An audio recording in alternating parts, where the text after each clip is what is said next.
কোনোভাবেই পিআর পদ্ধতি চায় না বিএনপি। দ্বিকক্ষ বিশিষ্ট পার্লামেন্ট নিয়ে দলগুলোর ঐক্যমত হয়নি বলে জানিয়েছেন বিএনপির স্থায়ী কমিটির সদস্য সালাউদ্দিন আহমেদ। রাজধানী ফরেন সার্ভিস একাডেমিতে জাতীয় ঐকমত্য কমিশনের সঙ্গে আলোচনা শেষে কথা জানান তিনি। সালাউদ্দিন আহমেদ বলেন, আজ ঐকমত্য কমিশনের 3টি বিষয়, তার মধ্যে 2টি নিয়ে আলোচনা হয়েছে। প্রথম হচ্ছে দ্বিকক্ষ বিশিষ্ট পার্লামেন্টের উচ্চকক্ষে নিয়ে আলোচনা হয়েছে।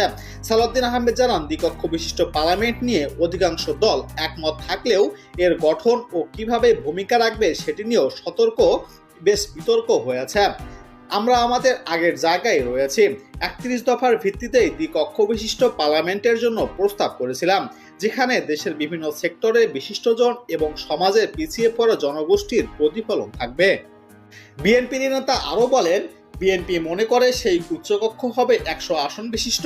ব্যাপক আলাপ আলোচনার পর অনেক দলই ঐক্যমত্যে আসেনি। এমনকি কিছু দল দ্বিকক্ষ বিশিষ্ট পার্লামেন্টের প্রয়োজনীয়তা আছে বলেও মনে করে না বলে জানান বিএনপির এই নেতা।